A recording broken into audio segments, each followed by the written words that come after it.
Hello everyone and good evening सभी को।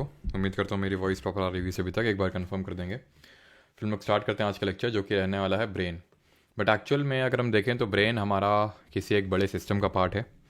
जैसे कि आपने सुना होगा,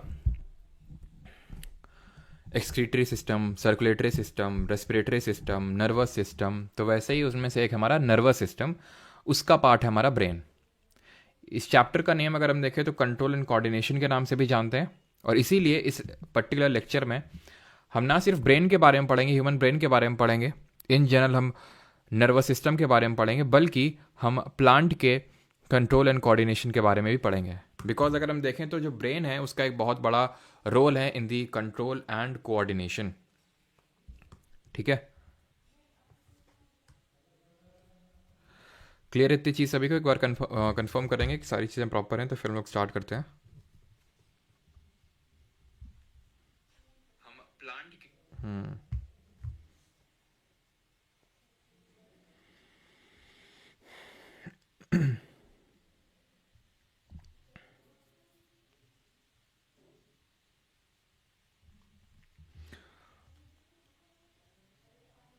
ओके, स्टार्ट करते हैं फिर। तो आज का जो हमारा टॉपिक है, ठीक है, ब्रेन तो हम पढ़ेंगे। ब्रेन एक हम बोल सकते हैं मेन पार्ट। एक सेकेंड, वॉइस तो आज काफ़ी कम आ रही होगी नहीं?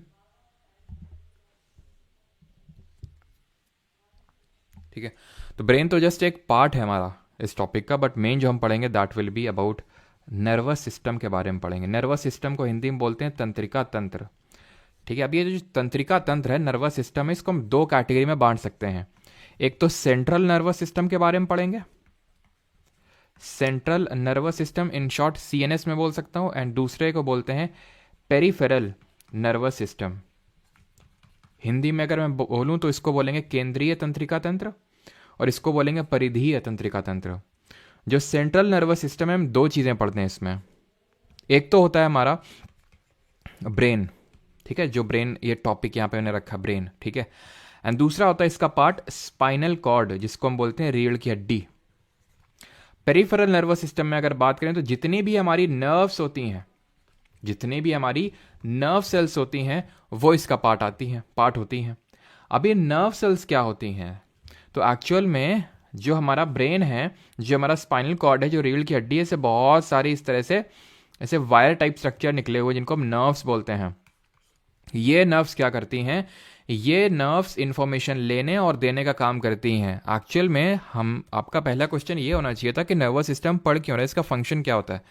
ठीक है, अगर हम बात करते हैं सर्कुलेटरी सिस्टम, तो उसमें हम मेनली हार्ट के बारे में पढ़ते हैं और उसमें वो ब्लड को सर्कुलेट करने का काम करता है। उसी तरह अगर हम नर्वस सिस्टम की बात करें तो इसका काम सिर्फ इतना है, सिर्फ इतना ही है, लेकिन सबसे इंपॉर्टेंट इसी का ही है, एंड दैट इज कि बॉडी से जो भी इंफॉर्मेशन मिल रही है, अब बॉडी में हमारे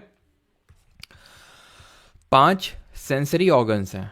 ठीक है, 5 सेंसरी ऑर्गन्स हैं, उनके बारे में भी अभी हम पढ़ने वाले हैं। जैसे कि टेस्ट हो गया, टच हो गया, फील हो गया, साइट हो गया, हियरिंग हो गया। ये सब हमारे 5 सेंसर्स होते हैं, जिनके थ्रू स्मेल हो गया, जिसके थ्रू हम पता लगा पाते हैं, इनपुट ले पाते हैं। तो ये हमारे इनपुट डिवाइसेस हो गए, जैसे आप कंप्यूटर पढ़ते हो, keyboard, mouse, joystick, these are kind of input devices. तो उसी तरह से तो ये बॉडी से, या फिर बॉडी के जो सेंसरी ऑर्गन्स हैं उनसे, जो 5 सेंसरी ऑर्गन्स हैं उनसे इंफॉर्मेशन लेंगे, देंगे ब्रेन को, और ब्रेन जो है उस पर रिएक्ट करेगा और बॉडी उस हिसाब से रिएक्ट करेगी। जैसे फॉर एग्जाम्पल, अगर आप जो है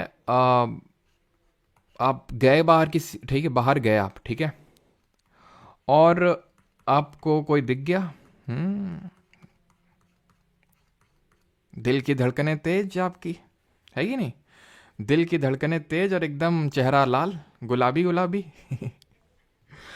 लेकिन फिर साइड में आपने देखा कि इनके फादर भी साथ में, इनका भाई भी साथ में। अब जो है गुलाबी से पीला हो जाएगा आपका येलो फेस और अब आप अलग तरह से रिएक्ट करेंगे। क्यों? क्योंकि आपकी आंख ने अब जो भी सिग्नल भेजा, उसके हिसाब से आपके ब्रेन में जो इंफॉर्मेशन स्टोर्ड है, उस हिसाब से फिर आपने रिएक्ट किया। ब्रेन में भाई ये इंफॉर्मेशन स्टोर्ड है कि भाई डेंजर है ये तो ये डेंजर है, ठीक है। तो आपने जब पहले सिर्फ एक पर्सन को देखा तो आपके मन में अलग तरह का ख्याल आया कि भाई साइड में ओयो है और ये सब चीज़ें ठीक है, तो आपके दिमाग में सारी चीज़ें चलने लगी कि कैसे आगे चीज़ें बढ़ाई जाएं, लेकिन फिर आपने ये चीज़ें देख ली तो फिर अलग तरह से आपका जो है आपका बॉडी का रिएक्शन हुआ। तो क्यों हुआ? क्योंकि आपके सेंसरी ऑर्गन से जो इन्फॉर्मेशन मिली ब्रेन को, फिर ब्रेन ने आपको बताया कि अब कैसे रिएक्ट करना है। लेकिन पता है तुम्हें, स्पिरिचुअलिटी में एक इससे भी ऊपर चीज़ होती है कि you are not your brain, आप ब्रेन को कंट्रोल कर रहे हैं, है ना। जैसे कृष्ण जी अर्जुन जी को बोलते हैं कि वो जो घोड़े हैं, ये ब्रेन इज़ लाइक घोड़े, जो हमारे सेंसरी ऑर्गन्स हैं आर लाइक घोड़े, ठीक है, ये भागते हैं विषयों की ओर, ये विषय हैं ये विषय हैं। तो जो हमारे घोड़े हैं वो समझ रहे हैं किन घोड़ों की बात कर रहा हूँ मैं, तो ये यानी हमारे जो सेंसरी ऑर्गन्स हैं वो घोड़ों की तरह हैं, वो इसके पीछे भागेंगे, ठीक है। सेम हर चीज़ के लिए ट्रू है, ठीक है, मतलब मेल फीमेल सबके लिए ट्रू है, हर चीज़ के लिए ट्रू है। अब जैसे किसी को खाने को देखा उसने, तो उसका मतलब जो ये टंग है वो उसमें उसका कंट्रोल नहीं रह गया, ठीक है। तो वो आपके सेंसरी ऑर्गन्स भागेंगे, लेकिन आपको जो है सारथी बनना है अपने घोड़ों का, और अपने घोड़ों को वहाँ दौड़ाना है जहाँ आप चाहते हैं, आपका गोल है, ठीक है। तो ये कृष्ण जी ने अर्जुन जी को बोला था, ठीक है। तो ये घोड़े कौन है उनको देख लेते हैं। तो ये हैं वो 5 घोड़े।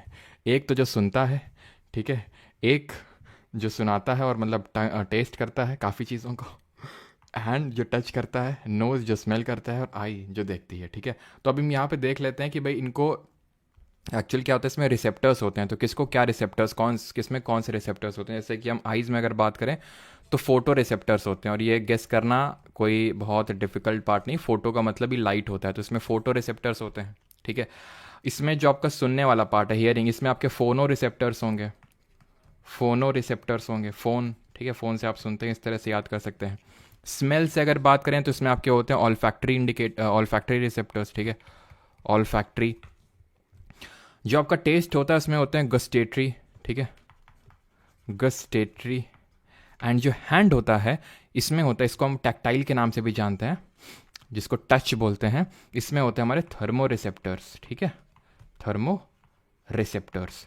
इतनी चीज़ सभी को क्लियर। अभी मैंने आपको क्या बताया कि आज का जो हमारा टॉपिक है दैट वुड बी कि हम पढ़ेंगे नर्वस सिस्टम के बारे में, तंत्रिका तंत्र के बारे में, ठीक है। हम पढ़ेंगे तंत्रिका तंत्र के बारे में, और उसके 2 प्रकार होते हैं, सेंट्रल नर्वस सिस्टम और पेरिफेरल, यानी कि केंद्रीय तंत्रिका तंत्र और परिधीय तंत्रिका तंत्र। सेंट्रल में हम 2 चीज़ों के बारे में पढ़ेंगे, brain and spinal cord. Actual में पढ़ेंगे एक ही के बारे में, मेन तो हमारा ब्रेन ही है, स्पाइनल कॉर्ड के बारे में सच कुछ नहीं पढ़ना है। एंड दूसरी हमारी पेरिफेरल नर्वस सिस्टम, जिसमें कि हमारी नर्व्स आती हैं। नर्व्स क्या होती है, मैंने को होता है जो हमारा सिग्नल लेने देने का इन सब का काम रहता है, ठीक है। यहाँ तक किसी कोई डाउट तो नहीं है?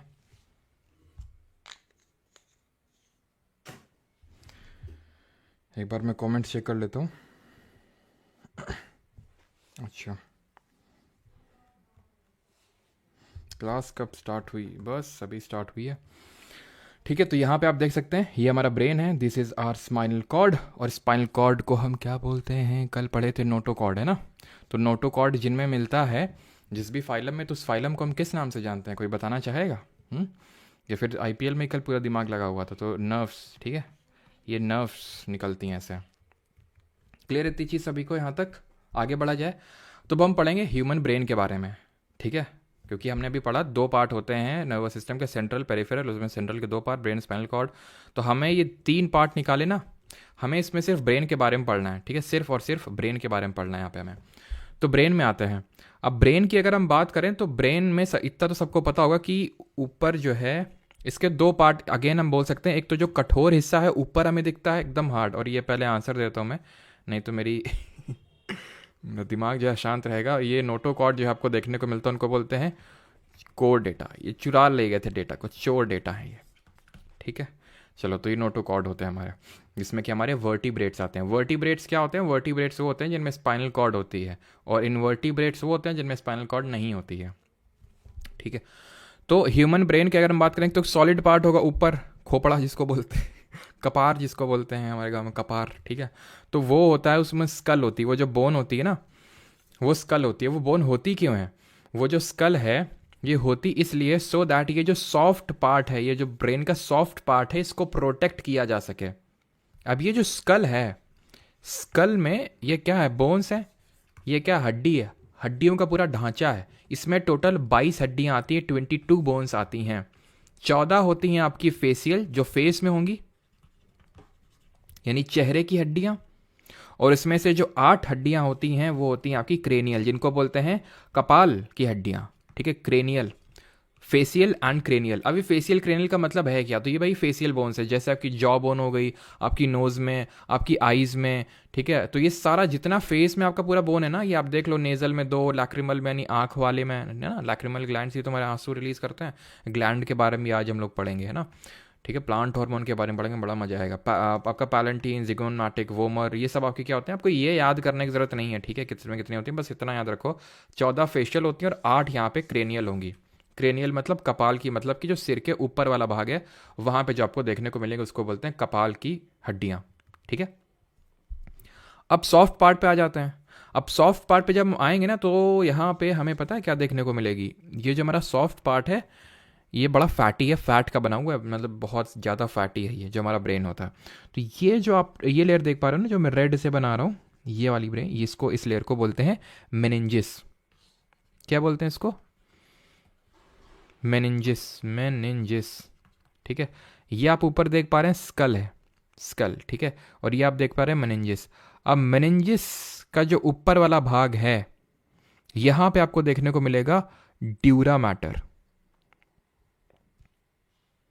यानी कि मेनिंजिस और स्कल के बीच में ये एक तरह का आपको देखने को मिलेगा जिसको बोलते हैं ड्यूरा मैटर। वैसे ये भी होता है, एरेक्नॉइड भी होता है, पिया मैटर भी होता है, लेकिन वो आपको याद करने को इतनी ज़्यादा ज़रूरत है नहीं। ये सब आपको देखने को मिलेंगे किसके ऊपर, मेनिंजिस के ऊपर। और ये क्यों होते हैं, सो दैट डायरेक्ट कॉन्टैक्ट में, ऐसा ना हो कि भाई जो एकदम सॉलिड पार्ट है और एकदम सॉफ्ट पार्ट है वो आपस में डायरेक्टली कॉन्टैक्ट में रहें, तो उसके बीच में एक सेमी सॉलिड टाइप आप चीज़ मान सकते हो जिसको हम बोलते हैं ड्यूरा मैटर। नीचे अरेक्नॉइड होता है और उसके नीचे पिया मैटर होता है। क्लियर इतनी चीज़, स्कल देख लिया और थोड़ा सा मेनिंजिस। अब यही एक अपने डिजीज़ का नाम हो सकता है, सुनाओ, मेनिंजाइटिस। ये जो मेनिंजाइटिस करके जो डिजीज़ है तब होती है जब कुछ बैक्टीरियल या फिर कभी कभी वायरल और फंगल भी इन्फेक्शन हो सकता है। यहाँ पे यूजुअली बैक्टीरियल इन्फेक्शन होता है मेनिंजिस में, जिसकी वजह से मेनिंजिस में स्वेलिंग आ जाती है और उस डिजीज़ को बोलते हैं मेनिंजाइटिस। क्लियर इतनी चीज़। अब ये जो ह्यूमन ब्रेन है ना, इसकी कुछ कैरेक्टरिस्टिक्स पढ़ लेते हैं, जैसे कि कुछ फैक्चुअल चीज़ें पूछ लेता है कि जैसे ब्रेन का वेट कितना होता है। तो ब्रेन का जो वेट होता है ये रफली 1400 ग्राम होता है। देख लो कितना, मतलब रफली 1.5 मतलब 1.5 kgs अगर हम देखें तो, है कि नहीं, तो रफली 1 किलो ही है अगर हम देखें, 1.5 किलो के समथिंग। यानी कि अगर हम ह्यूमन बॉडी से अगर कैलकुलेट करें तो रफली आपका पता है ये 2% के समथिंग आता है, ठीक है, 2% के समथिंग। जैसे कि फॉर एग्जांपल एक एवरेज का अगर हम बात करें तो 70 किलो का एक एवरेज अडल्ट का वेट होता है, 70 किलो का। तो इसका 2% निकालेंगे तो कितना आएगा, 2% निकालेंगे तो कितना आएगा, डेढ़, ऐसा ही 1.4 kgs ही आएगा अगर आप निकाल के देखोगे 2%। तो अगर हम एक तरह से बोल सकते हैं कि जो ब्रेन है पूरे हमारे बॉडी मास का 2% है। And you would be surprise to know ये मेल्स में होता है, मतलब ये चीज़ सरप्राइज नहीं है जो अभी मैं बताऊंगा, ठीक है, और ये फीमेल्स में होता है 1300 ग्राम, मतलब थोड़ा सा कम होता है। अब मुझे पता है तुम लोग किस तरह कमेंट करोगे, खासकर बॉयज़, लेकिन मैं बता दूं कि वो इन जनरल होता है, जैसे कि जो फीमेल्स होती हैं उनका वेट कम होता है। तो भाई वेट कम होता है तो फिर कहाँ से कम होता है, जैसे कि कुछ ग्राम हो गया, 100 ग्राम या ब्रेन से कम हो गया, थोड़ा सा हार्ट से कम हो गया, मतलब डिफरेंट ऑर्गन का मिला मिला के थोड़ा थोड़ा थोड़ा थोड़ा थोड़ा ओवरऑल ये थोड़ा सा कम हो जाता है फीमेल्स का वेट, इसीलिए होता है वो, ठीक है।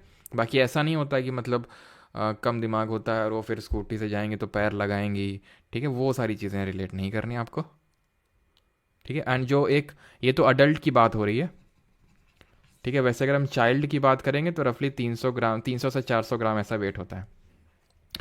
सरप्राइजिंग बात यह है कि मैंने आपको पहले ही बताया था क्या, डीप ब्रीथ करने के लिए। क्यों, क्योंकि भले ये 2% ऑफ बॉडी वेट है लेकिन 20% ऑफ ऑक्सीजन एंड ग्लूकोज लेता है बॉडी का। जो भी आप खाते हैं तो ग्लूकोज उससे मिलता है, और जो भी आप सांस लेते हैं, इनहेलेशन करते हैं, तो ऑक्सीजन मिलती है। तो 20% ब्रेन, तो इसीलिए अगर ऑक्सीजन सप्लाई ब्रेन अगर बॉडी में रुकेगी तो सबसे पहले brain is the organ which gets affected, क्योंकि 20% उसको चाहिए, मतलब 2% है बॉडी मास का लेकिन 20% चाहिए, तो इसीलिए इनहेलेशन करते रहें, ठीक है। मेरे लिए तो काफ़ी ज़्यादा ज़रूरी है, सो दैट मैं रिकॉल करता रहूँ चीज़ों को, है ना। क्यों, अभी आज इस लेक्चर में आपको पता चलेगा कि जो चीज़ें मेरे या फिर आपके दिमाग में स्टोर्ड हैं तो वो कहाँ पे स्टोर्ड हैं, वो आज आपको पता चलेगा, लेकिन कॉन्टिन्यूसली आप इनहेलेशन करते रहेंगे, ठीक है। मैं तो साथ साथ डीप इनहेलेशन नहीं कर सकता बिकॉज मुझे बोलना भी होता है, इसीलिए मैं डीप इनहेलेशन कर लेता हूँ बीच में। उससे अगर आपको थोड़ा वियर्ड लगता हो तो फिर लगता रहे, क्योंकि वही वो ज़रूरी है मेरे लिए, है ना। आपके लिए भी ज़रूरी है, लेकिन आप तो कर सकते हैं क्योंकि आपको तो कॉन्टिन्यूसली बोलना नहीं है ना। खैर, अभी आते हैं आगे। अब ये साइनैप्स क्या सर? साइनैप्स तुम्हें पता है क्या है? ये दो न्यूरॉन के बीच का गैप है। सर न्यूरॉन क्यों पढ़ रहे हैं? न्यूरॉन इसलिए पढ़ रहे हैं क्योंकि न्यूरॉन ये सेल है, एक हमने पढ़ा था, ये लॉन्गेस्ट सेल होती है ह्यूमन बॉडी में, सबसे लंबी है और मेल्स में सबसे बड़ी है। लॉन्गेस्ट सेल है in general in human body, और लार्जेस्ट है in human in male. Largest है मेल में, क्योंकि ओवर और लार्जेस्ट तो ओवम होता है ना, जो कि फीमेल में है। मेल में तो होता नहीं है, तो फिर मेल में क्या होता है? न्यूरॉन होता है। और इन जनरल भी फीमेल्स और मेल दोनों में लॉन्गेस्ट लंबी न्यूरॉन होती है। ये जो आपका नर्वस सिस्टम है, पूरा नर्वस सिस्टम, वो न्यूरॉन सेल से ही बना हुआ है। न्यूरॉन सेल्स, अब इनकी खास बात पता है क्या होती है? वैसे हमने पढ़ा था सेल डिवाइड होता है, सेल जैसे पुरानी सेल से नई सेल बन गई, पुरानी सेल से नई सेल बन गई। इनके साथ खासियत होती है पुरानी सेल से नई सेल नहीं बना पाती, एक बार बन गई तो बन गई। तभी किसी के ब्रेन में चोट लग जाती है, ब्रेन हैमरेज हो जाता है, कुछ भी होता है, तो वो परमानेंट वो हमेशा के लिए हो जाता है, वो ख़त्म, उसका मतलब मेमोरी ख़त्म हो जाएगा, या फिर मूवमेंट। क्योंकि अभी हम देखेंगे ब्रेन के डिफरेंट पार्ट्स होते हैं, जो कोई मेमोरी के लिए रिस्पॉन्सिबल है, कोई मूवमेंट के लिए रिस्पॉन्सिबल है। तो जो भी पार्ट अफेक्ट हो गया सो हो गया, वो परमानेंट फिर हो जाता है वो इफेक्ट। ये होता है, न्यूरॉन सेल्स डिवाइड नहीं कर पाते हैं खुद को। तो ये एक बेसिक यूनिट हम बोल सकते हैं नर्वस सिस्टम की, तंत्रिका तंत्र की बेसिक यूनिट है। बेसिक यूनिट हमारे लाइफ की सेल है, और ये एक टाइप की सेल ही है। इसका स्ट्रक्चर पढ़ा था कि डेंड्राइट, जो कि resembling like a branch of a tree, पेड़ की शाखा की तरह लग रहे हैं। देन सेल बॉडी, इसी को हम साइटोन के नाम से भी जानते हैं। देन ए न्यूक्लियस है। देन ये पूरी जो आपको, मतलब मैंने आपको इसको एक एनालॉजी ड्रॉ करी थी फ्रॉम अ प्लांट। तो प्लांट में ये डिफरेंट ब्रांचेस हो गई। ये प्लांट की हमारी वो जो है ना, वो क्या बोलते हैं उसको, ट्रंक, ठीक है, ट्रंक ये हो गया। एंड ये इसके नीचे जो गई, जो एक्सन टर्मिनल है, इसके रूट्स हो जाएंगे, ठीक है। अब यहाँ पे वहाँ पे जब हम लोग लेक्चर ले रहे थे सेल वाला, तो मैंने ये सारी चीज़ें आपको नहीं बताई थी, माइलिन शीथ और नोड ऑफ रैनवीर, थोड़ा समझ लो, इतना कुछ डीप वाली चीज़ नहीं है। ये पूरी चीज़ एक्सन है। हाँ, एक्सन में एक जैसे वायर होता है ना हमारा वायर, कॉपर वायर, जो भी एल्यूमिनियम वायर, तो उसमें कोटिंग होती है प्लास्टिक की, वही कोटिंग होती है माइलिन शीथ। वही कोटिंग होती है माइलिन शीथ जो श्वान सेल बनाते हैं। श्वान सेल मैंने आपको बताया था ये ग्लायल सेल्स का पार्ट होते हैं। जैसे न्यूरॉन सेल्स हैं वैसे ग्लायल सेल्स होती हैं, तो एक तरह की ग्लायल सेल्स हैं श्वान सेल, यही घूम घूम के बनाती है माइलिन शीथ, जो इंसुलेशन प्रोवाइड कर रहा है एक तरह से एक्सन को, है ना। जैसे प्लास्टिक अराउंड दी तार provides the insulation to the तार, है ना, जो वायर है। नोड ऑफ रैनवियर है, ये जो माइलिन शीथ के बीच में जो गैप देख पा रहे हैं, this is called as node of Ranvier. और ये जो नीचे खत्म हो रहा है न्यूरॉन, ये एक्सन टर्मिनल है। अब यहाँ से, अब ये न्यूरॉन जो है, एक न्यूरॉन दूसरे न्यूरॉन को इन्फॉर्मेशन ट्रांसफर करेगा। तो यहाँ पे यहाँ से चल के आई इन्फॉर्मेशन, यहाँ से चल के आई, यहाँ से चल के आई, यहाँ पे पहुंची इन्फॉर्मेशन, ठीक है। अब ये डेंड्राइट को ट्रांसफर करेगा, ये वाला न्यूट्रॉन फेंक के मारेगा। तो ये जो बीच में थोड़ा सा गैप है ना, एक न्यूरॉन के एक्सन टर्मिनल और दूसरे के डेंड्राइट, यानी एक के पैर और दूसरे के सिर के बीच में जो छोटा सा गैप है, उसको बोलते हैं साइनैप्स। क्लियर इतनी चीज सभी को? किसी को कोई दिक्कत तो नहीं है? देन हम स्टार्ट करते हैं पार्ट ऑफ ह्यूमन ब्रेन। किसी को कोई दिक्कत यहां तक? और एक चीज ध्यान रखना कि ये रफली आपका 60% फैट का बना होता है।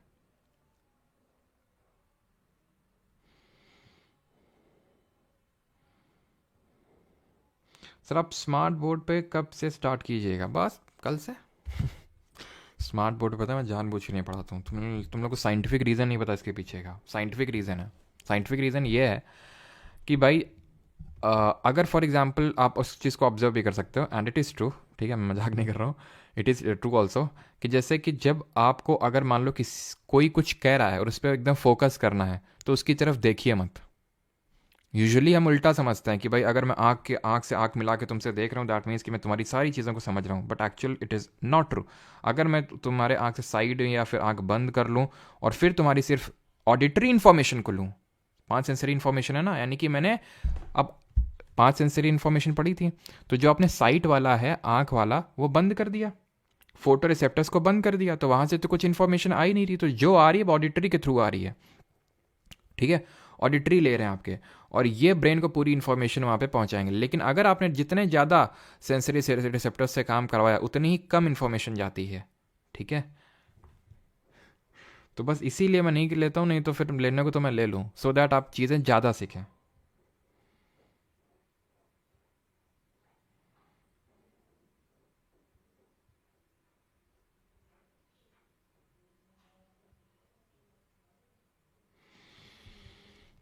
जी चलो आते हैं अभी, ठीक है, ह्यूमन ब्रेन पे आते हैं। तो पार्ट्स ऑफ ह्यूमन ब्रेन पढ़ते हैं अभी। तो ह्यूमन ब्रेन को हम 3 पार्ट्स में से डिवाइड करते हैं सरन में हम, ठीक है, 3 पार्ट में। एक तो आगे वाला, बीच वाला और पीछे वाला। आगे वाले को बोलते हैं फोर ब्रेन, अग्र मस्तिष्क।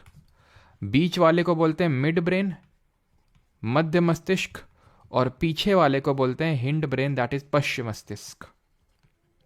Fore brain, mid brain and hind brain, अग्र मध्य पश्च, ठीक है। अब हम क्या क्या पढ़ेंगे सर फोर ब्रेन में? फोर ब्रेन हम 3 इसके पार्ट्स पढ़ेंगे, 3 हिस्से होते हैं इसके। एक तो पढ़ेंगे सेरिब्रम, दूसरा होता है इसका थैलेमस, और दूसरा होता है hypothalamus. Thalamus and hypothalamus, clear इतनी चीज? फिर आएगा हमारा मिड ब्रेन। मिड ब्रेन का एज सच कोई हम पार्ट नहीं पढ़ेंगे, ठीक है, मिड ब्रेन। एंड देन उसके बाद अगर हम आए तो हम आता है हमारा हिंड ब्रेन। हिंड ब्रेन के हमारे 3 पार्ट होते हैं, ठीक है। हिंड ब्रेन के होते हैं हमारे 3 पार्ट। वो 3 पार्ट क्या क्या है? एक तो होता है हमारा सेरिबेलम, ठीक है, एक होता है हमारा सेरिबेलम। दूसरा होता है मेडुला ऑब्लोंगोटा, जिसको कि मेरू मज्जा के नाम से जानते हैं, मेडुला ऑब्लोंगोटा। एंड तीसरा होता है आपका पॉन्स, जिसको बोलते हैं। यहाँ पे आप चाहें तो देख भी सकते हैं, नहीं तो हम आगे अभी देखेंगे जी, ठीक है। ये आगे का सेरिब्रम, यहाँ पे आपका देख रहे हैं सेरिबेलम है, यहाँ पे आपका पॉन्स है, ये आपका मेडुला ऑब्लोंगोटा है, एंड देन यहाँ से स्पाइनल कॉर्ड स्टार्ट हो जाएगी, ठीक है। चलिए अभी आते हैं और पढ़ते हैं पार्ट्स ऑफ ब्रेन में। सबसे पहला दैट इज फोर ब्रेन, अग्र मस्तिष्क। फंक्शन नहीं पढ़ना है, याद करो टिश्यू वाला चैप्टर जब हम आ रहे थे परमानेंट टिश्यूज को, तो मैंने फंक्शन याद करने नहीं बोला था, मैंने बोला था कि जो आपके परमानेंट टिश्यू है उसमें आप पढ़ोगे सिंपल कॉम्प्लेक्स। सिंपल में आप पढ़ोगे कि पैरेन्काइमा, कॉलिनकाइमा, स्क्लेरेन्काइमा, देन कॉम्प्लेक्स में जाइलम, फ्लोएम। तो जब आप उनके पढ़ोगे फंक्शंस तो आपको अपने आप जनरलाइज हो जाएंगी चीज़ें कि भाई इनका ये जो पूरा परमानेंट टिश्यू इसका क्या फंक्शन होगा, है ना। चलिए तो हम आते हैं फोर ब्रेन में। 3 पार्ट मैंने बताया, सेरिब्रम, थैलेमस एंड हाइपोथैलेमस। तो सबसे पहले सेरिब्रम, ब्रैकेट में लिखा हुआ है मेमोरी इन शॉर्ट, ठीक है। इन शॉर्ट बस मेमोरी आपको याद रखना है। सेरिब्रम जो है मेमोरी के लिए रिस्पॉन्सिबल होता है। अब सेरिब्रम की अगर हम बात करें तो ये लार्जेस्ट पार्ट होता है हमारे ब्रेन, सिर्फ फोर ब्रेन का ही नहीं, पूरे ब्रेन का भी लार्जेस्ट पार्ट होता है सेरिब्रम, पूरे ब्रेन का भी। ये लगभग आप ये मान के चलो कि जो पूरा ब्रेन है उसका 2/3 जो पार्ट है वो सेरिब्रम का ही बना हुआ है। सेरिब्रम को हम 5 पार्ट में डिवाइड करते हैं। एक तो इसका जो आगे का हिस्सा है फ्रंटल लोब बोलते हैं, ठीक है, नीचे का टेम्पोरल लोब, ऊपर का पैराइटल लोब और पीछे का ऑक्सीपिटल लोब, ऑक्सीपिटल लोब बोलते हैं। अब यहीं पे जो टेम्पोरल वाला है, जो नीचे वाला है, यहीं पे आपका लोकेटेड है इस हिप्पोकैम्पस। हिप्पोकैम्पस करके एक जानवर होता है जिसको समुद्री घोड़ा बोलते हैं, सुना आपने हिप्पोकैम्पस? हिप्पोकैम्पस शेप का ये एक टेम्पोरल लोब में सेरिब्रम में लोकेटेड होता है ये पार्ट, जो क्या करता है, जो करता है मेमोरी को स्टोर। तो मेमोरी का जो स्टोरेज होता है वो पीछे की तरफ होता है हिप्पोकैम्पस में, ठीक, क्लियर इतनी चीज? तो सेरिब्रम का मेन काम क्या होता है सर? ये पूरी तरह से मेमोरी के लिए रिस्पॉन्सिबल होता है कि आपको कितनी चीजें याद रहेंगी, कितनी नहीं याद रहेंगी, ये सारा कुछ डिटरमाइन करता है हमारा कौन? सेरिब्रम, जिसको प्रमस्तिष्क के नाम से भी हम जानते हैं। इसको हम 4 पार्ट में डिवाइड करते हैं, ठीक है, 4 लोब्स में डिवाइड करते हैं। वो 4 लोब्स कौन सी हैं? Frontal lobe, temporal lobe, parietal lobe और ऑक्सीपिटल लोब। टेम्पोरल लोब में ये हमारा हिप्पोकैम्पस जो मेमोरी स्टोरेज के लिए रिस्पॉन्सिबल है, ठीक है। तो अगर आपको मेमोरी अच्छी करनी है तो सेरिब्रम को बढ़िया तेज करिए अपने। थैलेमस पे आते हैं जो इसका दूसरा पार्ट है, ये पेन एंड सेंसेशन के लिए रिस्पॉन्सिबल है। एक्चुअल में ये जो थैलेमस है हमारी 3 सेंसरी ऑर्गन्स को कंट्रोल करने का काम करता है, ठीक है। एक तो हो गया हमारा जैसे कि सेंसेशन है, तो सेंसेशन किससे होता है? हमें सेंसेशन होता है त्वचा से, that is tactile, that is touch. दूसरा होता है हमारा टच के अलावा नोज एंड तीसरा होता है हमारा टच हो गया, दैट इज स्किन को कंट्रोल करेगा, स्किन वाला हो गया, नोज को कंट्रोल करेगा एंड आपका टंग को कंट्रोल करेगा, नहीं जीभ को, ठीक है। तो थैलेमस एक तरह से जो हमें आउटर सेंसेशन होते हैं, पेन एंड सेंसेशन, जैसे कि अगर मैंने छुआ एकदम से मुझे बहुत गर्म लगा तो वो थैलेमस की वजह से हुआ। कोई कुछ भी लगा मुझे, मैंने छुआ तो मुझे पता चल गया, मेरी आंखें बंद है, मैंने किसी को टच किया है ना, लोग तो चेहरा टच करके ही बता देते हैं कि कौन है ना। तो वो चीज़ कैसे हो पाती है, वो चीज़ थैलेमस की वजह से हो पाती है, क्योंकि वही सेंसेशन के लिए रिस्पॉन्सिबल होता है ना। तो कोल्ड हो गया, हॉट हो गया, जो भी हो गया, वो सब सेंसेशन थैलेमस देता है। हाइपोथैलेमस क्या देता है? Hypothalamus regulates the body temperature, ये हार्मोन भी रिलीज करता है, यहाँ पे ग्लैंड होता है, हम आगे पढ़ेंगे ग्लैंड में। ये बॉडी टेम्परेचर को रेगुलेट करता है, हंगर, थर्स्ट एंड स्लीप, यानी कि भूख, प्यास, नींद, जितनी अंदर की चीज़ें हो रही हैं बॉडी टेम्परेचर। अब जैसे कि अगर कोई फॉरेन पार्टिकल एंटर कर जाता है बॉडी में तो हमें हमारा बॉडी का टेम्परेचर बढ़ जाता है, सो दैट वो किल हो सके, और उसी को हम फीवर बोलते हैं। तो फीवर एक अच्छी चीज़ होती है जिसकी वजह से हमारा जो, अगर हमने कोई फॉरेन चीज़ एंटर करी है विच इज़ अनवांटेड, तो वो किल हो जाती है उसके थ्रू। तो ये बॉडी टेम्परेचर को रेगुलेट करता है। हंगर, थर्स्ट, स्लीप, यानी प्यास लग रही है, भूख लग रही है, ठीक है, नींद लग रही है, वो सब हाइपोथैलेमस देखता है। यानी अंदर की चीज़ें हाइपोथैलेमस, थैलेमस देखता है बाहर की चीज़ें, बाहर जो चीज़ तुम टच करोगे, एंड सेरिब्रम मेमोरी को देखेगा। And it is the largest part not only of fore brain but also of the complete brain also, ठीक है। अब आते हैं मिड ब्रेन पे। तो सर मिड ब्रेन बहुत छोटा सा है, सबसे छोटा है। मैं आपको अगर ऑर्डर बताऊं इसमें से, जो मैंने आपको बताया ना, फोर ब्रेन, मिड ब्रेन और हिंड ब्रेन, तो अगर इसमें मैं ऑर्डर बताऊं आपको लार्जेस्ट से स्मॉलेस्ट, तो सबसे बड़ा तो फोर ब्रेन होता है, देन उसके बाद आपका hind brain and then mid brain, है ना, आगे का, पीछे का और बीच का, ठीक है। अभी आते हैं पार्ट्स ऑफ ब्रेन पे, मिड ब्रेन पे। तो सबसे छोटा होता है, फंक्शन क्या होता है? Regulates I movement and pupil dilation. मतलब इसका ये है कि आई का मूवमेंट एंड पीपल डायलेशन, ये होता क्या है? फिजिक्स में आप पढ़ चुके हैं, फिजिक्स में आप याद करिए, मैंने आपको पढ़ाया था कि भाई जो हमारी पुतली होती है, आँख की जो पुतली होती है, पीपल, जिसको कि जो क्या कंट्रोल करता है? Amount of light entering into the eye, कितनी रोशनी अंदर जाएगी नहीं जाएगी, वो पीपल पुतली कंट्रोल करती है, जिसको कि जिसकी डोर किसके हाथ में होती है? आइरिस के हाथ में होती है। और आइरिस ही हमारा कलर ऑफ द आई को डिटरमाइन करता है। ब्लू आई होगी, ब्राउन आई होगी, ब्लैक आई होगी, वो आइरिस से डिटरमाइन करता है, हमने देखा था, ठीक है। तो अब ये जो पीपल है, ये आपके विल से तो वो होगा नहीं कि भाई आप बोलोगे डायलेट हो जाओ, थोड़ा सा डायलेट हो जाओ तो डायलेट हो जाएगा, थोड़ा कॉन्ट्रैक्ट हो जाओ तो कॉन्ट्रैक्ट हो जाओ ना, अपने हिसाब से होगा। मिड ब्रेन कंट्रोल करता है उसको। Transmits information for vision and hearing, vision and hearing, touch हो गया था, नोज हो गया था, टंग हो गया था, 3 सेंसरी ऑर्गन्स थैलेमस देख रहा है, बाकी के 2 मिड ब्रेन देख रहा है, विजन एंड हियरिंग। विजन में ही तो आपका ये eye movement and pupil dilation आता है, क्लियर इतनी चीज। अब आते हैं last part of the brain and that is hind brain, जिसको बोलते हैं पश्च मस्तिष्क। 3 पार्ट होते हैं sir, cerebellum, pons and medulla oblongata, जिसको कि हम मेरू मज्जा के नाम से भी जानते हैं। सेरिबेलम को सेरिबेलम बोलते हैं, पॉन्स को पॉन्स ही बोलते हैं, पॉन्स है सर वो, ठीक है। सेरिबेलम की अगर बात करें तो ये कंट्रोल करता है पॉस्चर एंड बैलेंस को। सिंपली अगर मैं आपको बताना चाहूँ तो भाई जो लोग पी लेते हैं बहुत ज़्यादा तो उनका ये इफेक्ट हो जाता है, तो इसीलिए वो बैलेंस बना नहीं पाते और सुबह आपको नाली में मिलते हैं वो, ठीक है। तो और वो फिर उससे ये होता है कि क्योंकि सेरिबेलम रिस्पॉन्सिबल होता है पॉस्चर एंड बैलेंस के लिए, तो अगर आपने बहुत ज़्यादा पी ली तो फिर सेरिबेलम आपका इफेक्ट होता है, देन आप पॉस्चर एंड बैलेंस नहीं मेंटेन कर पाएंगे। क्वेश्चन भी पूछ लेता है कि अगर आपने अल्कोहल कंजम्पशन कर लिया तो अल्कोहल किस पार्ट ऑफ द ब्रेन को इफेक्ट करता है? तो सेरिबेलम को, which is a part of hind brain. अब सेरिबेलम जो है इसको हम छोटा दिमाग भी बोलते हैं ना, एक आपने मूवी देखी होगी नाना पाटेकर की, उधर मत मारो पीछे मत मारो, छोटा दिमाग होता है। तो पीछे ये है, पीछे सेरिबेलम, जिसको छोटा दिमाग बोलते हैं। छोटा दिमाग इसलिए बोल देते हैं कि ब्रेन की तरह ही लगता है, ये थोड़ा ब्रेन की तरह ही इसका स्ट्रक्चर है, छोटा सा ब्रेन लगता है हमें, तो लिटिल छोटा दिमाग बोल देते हैं, लिटिल ब्रेन बोल देते हैं। दूसरा है हमारा, हाँ जी, पॉन्स, ये कनेक्ट करता है ब्रेन को स्पाइनल कॉर्ड से, बस इतना ही काम है ये पॉन्स है जो ब्रेन को कनेक्ट कर रहा है with the spinal cord. And तीसरा है मेडुला ऑब्लोंगाटा, मेरू मज्जा जिसको बोलते हैं, ये रहा मेरू मज्जा, ठीक है। लोकेशन से इंपॉर्टेंट, इसका फंक्शन है, क्या कंट्रोल करता है? ANS. What is this ANS? ANS is automatic nervous system, जो हमारे बॉडी में ऑटोमेटिक चीज़ें हो रही हैं, ठीक है, उसको हम बोलते हैं ऑटोमेटिक नर्वस सिस्टम। जो भी चीज़ें ऑटोमेटिक हो रही हैं, अब ऑटोमेटिक क्या हो रहा है? हमारा दिल धड़क रहा है, ऑटोमेटिक हो रहा है, हमारी विल पे नहीं है। वो चीज़ हमने देखा था जब हम पढ़ रहे थे टिश्यूज़ वाला चैप्टर, तो वहाँ पे हमने देखी थी मसल सेल्स। मसल सेल्स में हमने 3 तरह के सेल देखी थी, स्केलेटल, स्मूथ एंड कार्डियक। तो भाई कार्डियक एंड जो स्मूथ वाली थी वो हमारे इनवॉलेंट्री थी, हमारे कंट्रोल में नहीं थी, बट स्केलेटल वाले हमारे कंट्रोल में थी, राइट, हमने पढ़ा था। और इसमें से ब्रांच्ड कौन सी थी जरा बताइए। तो हार्ट बीट हो गया, हमारा रेस्पिरेशन हो गया। रेस्पिरेशन अभी हमने पढ़ा नहीं है, हम पढ़ेंगे। ये वो प्रोसेस होता है जिससे हमारा जो सेल्स होती हैं वो ऑक्सीजन लेके एनर्जी बनाती हैं, तो वो हमारे कंट्रोल में नहीं है, वो जो रेस्पिरेशन है। तो जो भी चीज़ें हमारे कंट्रोल में नहीं हैं, सर ये भी तो नहीं है कंट्रोल में पीपल, बिल्कुल, तो वो अलग से मैंने बता दिया मिड ब्रेन में। इसके अलावा जितनी चीज़ें हैं, रेस्पिरेशन, हार्ट बीट, या फिर डाइजेशन ले लो तुम, डाइजेशन भी हमारे विल के अकॉर्डिंग नहीं हो रहा, तो ये सारी चीज़ें आपकी आएंगी।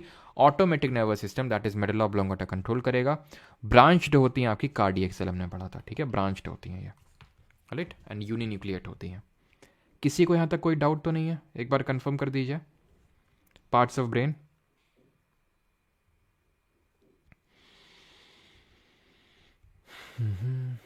खत्म हो गया हमारा ब्रेन। अब आते हैं प्लांट हार्मोन्स पे। आरसीबी विन नेक्स्ट मैच, यहाँ लड़े पड़े हैं, आरसीबी विन नेक्स्ट मैच, और आरसीबी किंग है, ये है वो है, बिल्कुल स्नीजिंग, कफिंग, जो चीज़ें हमारे कंट्रोल में नहीं है, है ना। अच्छा एक चीज़ आपसे पूछते हैं, रोहित फर्स्ट डे है क्या? प्लेलिस्ट आपको मिल जाएगी, वैसे ये बैच की वीडियोस हैं, ठीक है। चलिए, तो एक चीज़ जो मुझे आपसे यहाँ पे डिस्कस करनी थी, यहाँ पे कहाँ गया वो फिगर, ये रहा वो फिगर। तो ये स्पाइनल कॉर्ड होती है, पता है, स्पाइनल कॉर्ड में ये देख पा रहे हो, ये इसको ऐसे टेल टाइप निकली रहती है, इसको बोलते हैं कॉकिक्स बोन, ठीक है, कॉकिक्स, ये पीछे है, ठीक है, पीछे बेटा, आगे नहीं, कॉकिक्स बोन है ये।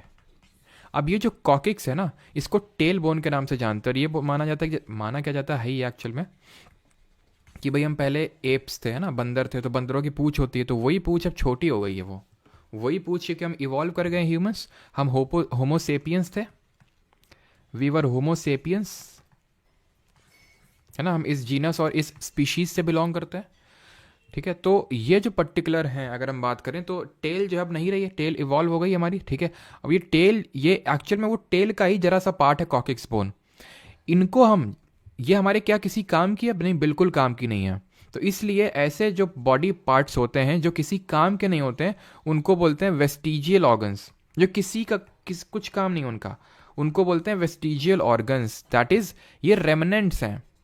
रेमनेंट्स का मतलब है किसी काम के नहीं है ये, ठीक। इसके अलावा जैसे कि हमारे कान, आपने देखा होगा कान में बाली पहनते हैं, ठीक है, ये पिन्ना बोलते हैं इसको, पिन्ना भी आपका वेस्टिजियल ऑर्गन है सर, उसमें तो बाली पहनते हैं। अरे वो ऐसे थोड़ी ना, बाली नहीं पहनोगे तो कुछ हो जाएगा, ठीक है। तो ये आपका वही है, पिन्ना बोलते हैं इसको।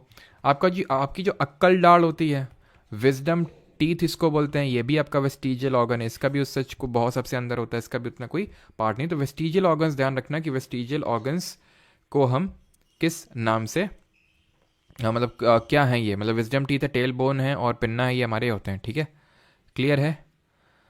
इनको हिंदी में हम बोल सकते हैं अवशेषी अंग, ठीक है, हिंदी में क्या बोल सकते हैं? अवशेषी अंग बोल सकते हैं। क्लियर है इतनी चीज़? तो अभी आ जाते हैं sir and ma'am plants hormones पे। सर प्लांट हार्मोन क्यों पढ़ रहे हैं? इसलिए पढ़ रहे बिकॉज प्लांट बगल में बैठे रो रहा था, एक प्लांट में भी मेरे, ठीक है, बोल रहा था, मतलब क्या हम, मतलब कि प्लांट किंगडम पढ़े, एनिमल किंगडम पढ़े, ठीक है, हमारा तो तुम कुछ पढ़ा ही नहीं रहो। तो फिर हमने सोचा चलो क्यों ना प्लांट हार्मोन से स्टार्ट किया जाए, पढ़ेंगे एनिमल हार्मोन्स भी, हम ग्लैंड्स भी पढ़ेंगे, बिकॉज उसमें मुझे आपको ग्लैंड समझाना पड़ेगा, इसलिए पहले प्लांट हार्मोन्स खत्म कर लेते हैं, इंटरेस्टिंग है, मजा आएगा, ठीक है। तो प्लांट हार्मोन्स दो कैटेगरी के होते हैं सर, एक जो ग्रोथ रिलेटेड होंगे, मतलब कि प्लांट को बढ़ने में हेल्प करेंगे, और एक वो जो ग्रोथ को इनहिबिट करेंगे, बेचारी के ग्रोथ को मारेंगे, है ना। स्ट्रेस हार्मोन बोल सकते हैं इनको। स्ट्रेस हमें क्या करती है? स्ट्रेस हमें ग्रोथ में हेल्प नहीं करती है। तो प्लांट हार्मोन में सबसे पहला हार्मोन देखेंगे ऑक्सिन, इसको ग्रोथ हार्मोन है, and it is involve in the phototropism. Phototropism में इन्वॉल्व होता है ये। अब कैसे होता है ये मैं आपको समझाता हूँ, वैसे फोटोट्रोपिज्म हम आगे पढ़ेंगे। अब एक्चुअल में ऐसे इन्वॉल्व होता है, देखिए जो ऑक्सिन होता है ना, ये आपको टिप्स में देखने को मिलेगा। कहाँ पे देखने को मिलेगा सर? टिप्स में। जैसे कि आपको याद हो जब टिश्यूज़ पढ़ रहे थे तो वहाँ देखे थे मेरिस्टेमेटिक टिश्यूज़, विभज्योतक ऊतक प्लांट्स में। तो फिर वहाँ पढ़ाया था मैंने एपिकल, इंटर कैलरी, लेटरल पढ़ाया था। तो एपिकल कहाँ था, tips of roots and shoots पे थे, तो वही वैसे ही ये टिप्स में होंगे। तो ये हॉर्मोन्स हैं जो प्लांट की ग्रोथ में हेल्प करते हैं। अब ये जो ऑक्सिन है ना, इसकी आदत होती है कि ये लाइट से दूर भागता है।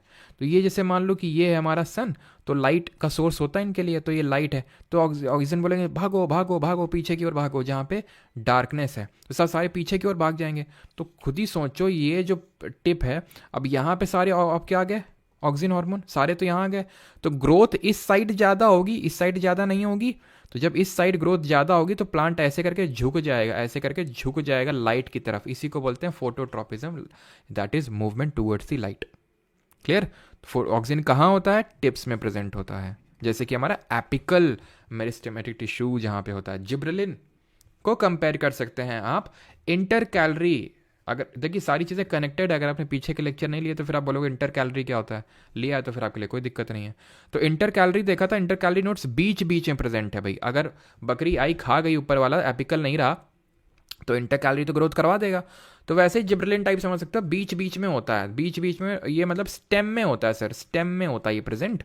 वो टिप्स में होता है, स्टेम में होता है। जैसे कि मान लो ये एक तना, ये एक मतलब नोड्स मान लेते हैं, मान लो मैंने 2 पॉइंट मार्क कर दिए स्टेम में, तने में, तो ये जो है धीरे धीरे दूर जाते जाएंगे, जो दूर जाते जाएंगे। रीजन जिब्रेलिन, जो कि ग्रोथ हार्मोन है, जो कि बस प्रेजेंट अलग जगह होता है। जैसे ऑक्सिन है प्रेजेंट अलग जगह है, जिब्रेलिन अलग जगह है, दोनों रिस्पॉन्सिबल ग्रोथ के लिए हैं।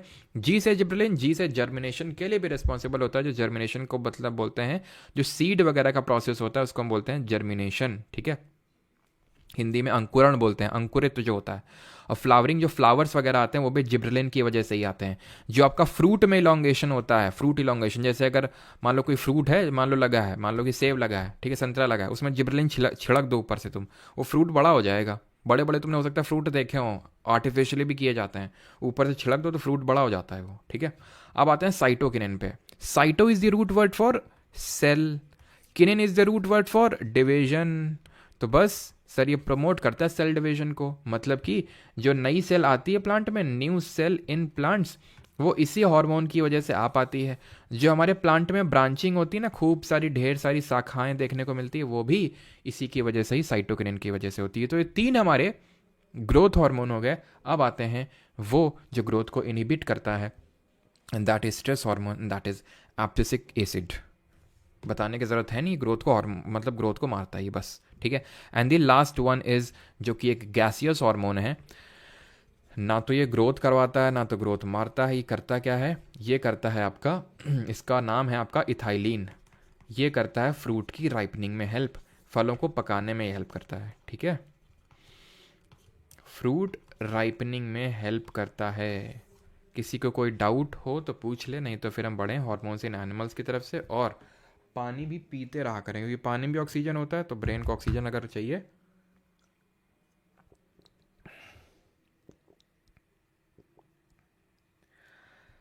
मुशराफ हुसैन पूछ रहे हैं मेडुला ऑब्लोंगोटा एंड मिड ब्रेन के फंक्शन का डिफरेंस क्या है। मेडुला ऑब्लोंगोटा सारे एएनएस को कंट्रोल करता है, एक्सक्लूडिंग प्यूपिल का जो साइज वगैरह होता है, वो मिड ब्रेन का फंक्शन होता है, क्योंकि वो ऑडिटरी और सेंसरी चीज़ों के लिए रिस्पॉन्सिबल, ऑडिटरी और विजन के लिए रिस्पॉन्सिबल, सुनते हैं और जो देखते हैं, उसको छोड़ के हार्ट बीट, रेस्पिरेशन, डाइजेशन, सब कुछ वो हमारा देखता है मेडुला ऑब्लोंगोटा।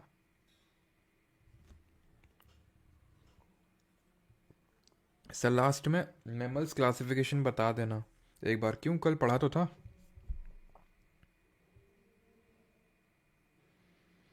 सर ब्रेन बड़ा छोटा था, बहुत जल्दी खत्म हो गया।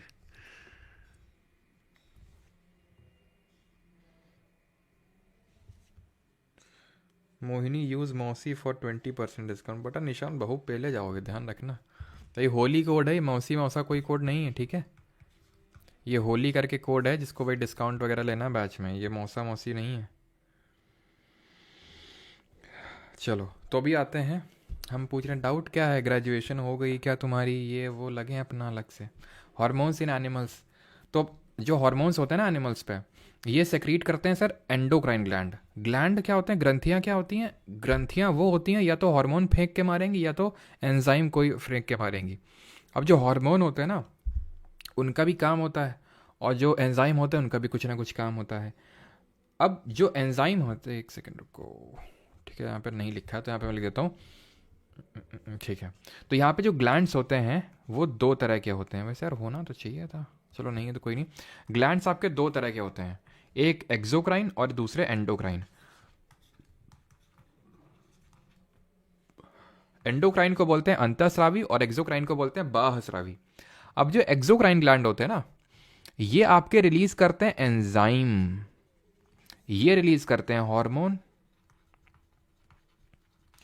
जो एंडो वाले हैं ये अंदर अंदर मार देते हैं, अंदर ही अंदर मार देते हैं, और अंदर ही अंदर ये जो है ब्लड को हार्मोन दे देते हैं। किसी एक डक्ट का यूज़ नहीं करते हैं, किसी थर्ड पार्टी का यूज़ किए बिना हुए। ये क्या करते हैं, बाहर जाते हैं, थर्ड पार्टी को बुलाते हैं, उसको पकड़ाते हैं, वो सामान देता है जहाँ पे पहुँचाना है। ये डायरेक्टली ब्लड को देते हैं। तो एक्सोक्राइन क्या करते हैं, इनको डक्ट की ज़रूरत पड़ती है, यानी कि इनको बोल सकते हैं ये नलिका की ज़रूरत पड़ती है। एक नलिका होती है, नलिका को देते हैं एंजाइम, वो नलिका भेजती है एंजाइम। जब हम डाइजेशन पढ़ेंगे तो वहाँ पे आपको समझ में आएगा। अभी एंजाइम समझ हो सकता है ना कि एंजाइम क्या होते हैं। अगर आपको समझ में आए तो मैं बताता हूँ। पैनक्रियाटिक जूस, बाइल जूस, ये सब एंजाइम होते हैं जो हमारे डाइजेशन में हेल्प करते हैं। वो जो भी रिलीज करते हैं इनको लिवर पैनक्रियाज, ये उसको डक्ट के थ्रू रिलीज करते हैं, डायरेक्टली ऐसे नहीं फेंक के मार देते हैं। डक्ट होती है, नलिका होती है, तो नलिका होती है, और ये डक्टलेस ग्लैंड होते हैं, ये डक्टलेस ग्लैंड होते हैं, ये नलिका विहीन ग्रंथियां होती हैं। ठीक है, they secrete the hormone directly into the blood. Example छोड़ो, अभी आते हैं एक एक एंडोक्राइन ग्लैंड पे। तो ये क्या, फिर से रिपीट करते हैं। एंडोक्राइन, हम हार्मोन पढ़ रहे हैं, और हार्मोन को सिर्फ एंडोक्राइन ग्लैंड ही रिलीज करते हैं। दो तरह के ग्लैंड होते हैं, ठीक है, एंडोक्राइन। एक्सो तो सिर्फ एंजाइम को रिलीज करते हैं, एक्सो एंजाइम को रिलीज करते हैं। ये डक्ट का यूज करते हैं, बाहर जाते हैं, ऐसे याद रखो, बाहर जाते हैं और डक्ट का यूज करते हैं ये, और ये अंदर ही अंदर मार देते हैं ब्लड को, सीधे अपना हार्मोन पकड़ा देते हैं ये। अब आते हैं जो हमारे डक्टलेस ग्लैंड है, दैट इज जो एंडोक्राइन ग्लैंड है, उसमें से पहला ग्लैंड देखते हैं। ये हमारा थायरॉक्सिन। थायरॉक्सिन को कौन रिलीज करता है, थायराइड ग्लैंड। ये हमारी लार्जेस्ट ग्लैंड नहीं है, लार्जेस्ट एंडोक्राइन ग्लैंड है। सबसे बड़ी अंतःस्रावी है, और जो सबसे बड़ी बाह्यस्रावी है, सबसे लार्जेस्ट एक्सोक्राइन ग्लैंड है, वो ओवरऑल भी लार्जेस्ट ग्लैंड है, एंड दैट इज लिवर, यकृत। वो हम पढ़ेंगे जब डाइजेशन पढ़ेंगे, तो लिवर की स्टडी को हिपैटोलॉजी बोलते हैं, क्यूपफर सेल्स होती हैं, पावर ऑफ रिजनरेशन, तो सारी चीज़ें पढ़ेंगे अभी, ठीक है, वहाँ पे। अभी आपको इतनी ध्यान रखना है, इतनी चीज़ ध्यान रखना है कि it is the largest exocrine gland, thyroid gland, और ओवरऑल अगर पूछेगा तो हमारा लिवर है। ये गले में मौजूद होता है, बटरफ्लाई शेप का होता है ये, ठीक है। इसका शेप क्या होता है, इस तरह से होता है, थोड़ा सा इसका बटरफ्लाई शेप का होता है ये, ठीक है। इसका होता है आपका बटरफ्लाई शेप। कौन सा हार्मोन रिलीज करता है ये, थायरॉक्सिन हार्मोन को रिलीज करता है, ठीक है, थायरॉक्सिन हार्मोन को रिलीज करता है, ठीक है। जिनका ढंग से रिलीज नहीं होता है, या फिर जिन लोगों में आयोडीन की डेफिशिएंसी हो जाती है, तो उनमें हो जाता है ग्वाइटर डिजीज। ग्वाइटर को हिंदी में हम घेंघा रोग के नाम से भी जानते हैं। सर फालतू ये डाउट पूछते एकदम, है ना। अब आते हैं दूसरे ग्लैंड पे, दैट इज पिट्यूटरी ग्लैंड। हाँ जी, इसमें आपका थायरॉक्सिन हार्मोन रिलीज होता है, और इसमें डिजीज भी होती है। मतलब अगर जैसे अगर कम प्रोड्यूस हो तो हाइपोथायरॉयडिज्म हो जाता है। हाइपो का मतलब कम होता है, और हाइपर का मतलब ज़्यादा होता है, ठीक है। हाइपो और हाइपर हमेशा ध्यान रखना, हाइपो का मतलब कम होता है। तो हाइपो एक होती है हाइपोथायरॉयडिज्म, जब थायराइड जो ग्लैंड है वो थायरॉक्सिन हार्मोन उतने ज़्यादा ना प्रोड्यूस करे, तो उसको हम ये बोल देते हैं हाइपो। ज़्यादा प्रोड्यूस करे तो हाइपर। अब आते हैं पिट्यूटरी ग्लैंड पे, पीयूष ग्रंथि पे। कौन कौन है यहाँ पे पीयूष नाम का बच्चा है। तो जो पीयूष ग्रंथि है वो हमारी, इसको मास्टर ग्लैंड बोलते हैं, ब्रेन में लोकेटेड होती है। मास्टर ग्लैंड इसलिए बोलते हैं बिकॉज ये सबसे इंपॉर्टेंट हार्मोन, ग्रोथ हार्मोन को रिलीज करता है। तो जो हमारी ग्रोथ होती है ह्यूमन बॉडी की, वो इसी की वजह से होती है। अब दो चीज़ें हैं, अगर मान लो कि ये बहुत कम रिलीज हो, लेस क्वांटिटी में, या यानी डेफिशिएंसी हो जाए, या फिर इसका सरप्लस हो जाए यानी बहुत ज़्यादा रिलीज हो, तो दोनों चीज़ें गलत होती हैं। इसमें हमें डिजीज़ देखने को मिलती है ड्वार्फिज्म, जिसको कि बौनापन बोलते हैं। और जो सरप्लस में ज़्यादा रिलीज हो जाता है तो उसको बोलते हैं एक्रोमेगली।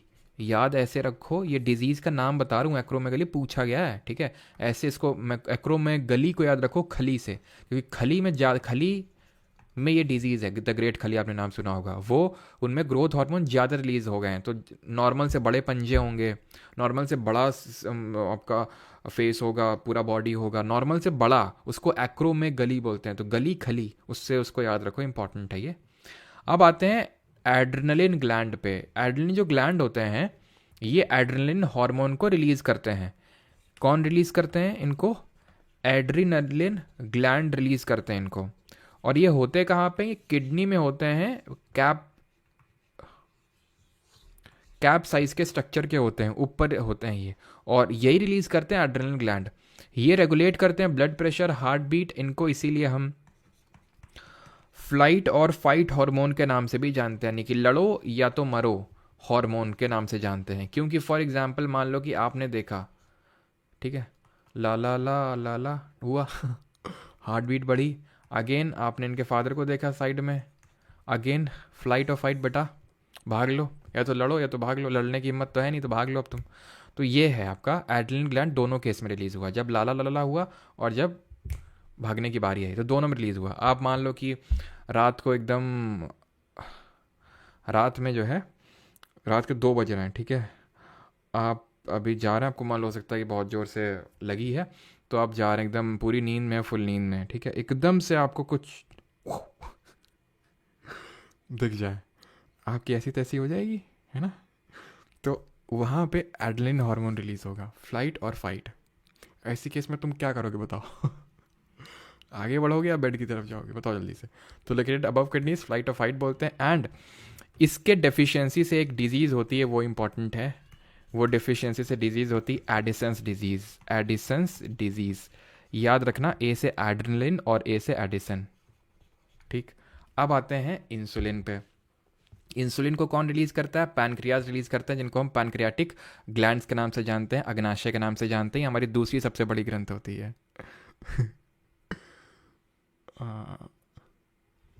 भाग के बेड पे चले जाएंगे और फिर वो जिस जिस काम के लिए जा रहे थे वो सेक्रेटेड बाय पैनक्रियाज। तो अग्नाशय जो होते हैं ये सेकंड लार्जेस्ट ग्लैंड होते हैं हमारे, ठीक है। तो ये रिलीज करते हैं इंसुलिन, ठीक है, ये रिलीज करते हैं 2 hormone, insulin and glucagon. Insulin का काम होता है और ग्लूकागॉन का काम होता है रेगुलेट करना शुगर लेवल को ब्लड में। इंसुलिन शुगर लेवल को डिक्रीज करता है ब्लड में, ग्लूकागॉन शुगर लेवल को इंक्रीज करता है ब्लड में। जिन लोगों का डायबिटीज़ होता है उनमें क्या होता है, इंसुलिन हार्मोन की कमी हो जाती है, तो भैया पूरा जो है ग्लूकागॉन ही फंक्शन कर रहा है, शुगर लेवल बढ़ता चला जा रहा है, इंसुलिन कम हो गया है, शुगर लेवल घट नहीं रहा है। तो शुगर लेवल घटाने के लिए इंसुलिन के इंजेक्शंस लगते हैं, डायबिटीज़ जिन लोगों को हो जाती है। इंसुलिन जो होता है इसको रिलीज करता है बीटा सेल्स, इसमें होती हैं पैनक्रियाज में beta cells of islet of Langerhans, और ये रिलीज करती हैं अल्फा सेल्स। क्लियर इतनी चीज, ठीक। और अब तुम्हारे दिमाग में डाउट आना चाहिए, अगर कुछ लोगों को हो सकता है दिमाग में डाउट आ रहा हो कि सर पैनक्रियाज जो होते हैं, अभी बता रहे थे आप कि पैनक्रियाज पैनक्रियाटिक जूस रिलीज करते हैं जो कि एक एंजाइम होता है, और यहाँ बता रहे हो हार्मोन भी 2 रिलीज करता है, तो ये तो एंडो भी है एक्सो भी है, बिल्कुल, इसीलिए इसको बोलते हैं मिक्स्ड ग्लैंड, यानी कि मिश्रित ग्रंथि, क्योंकि ये एक एंजाइम भी रिलीज कर रहा है एंड 2 हार्मोन भी रिलीज कर रहा है। एंड एक चीज़ और, यहाँ पे जो हमने पढ़ा था पिट्यूटरी ग्लैंड, ये आपका एक हार्मोन रिलीज करता है जिसको बोलते हैं anti diuretic hormone, diuretic hormone, in short ADH के नाम से भी जानते हैं, ADH। इसी को ही हम वैसोप्रेसिन के नाम से भी जानते हैं, वैसोप्रेसिन। और इसका काम ये होता है, it helps kidney to control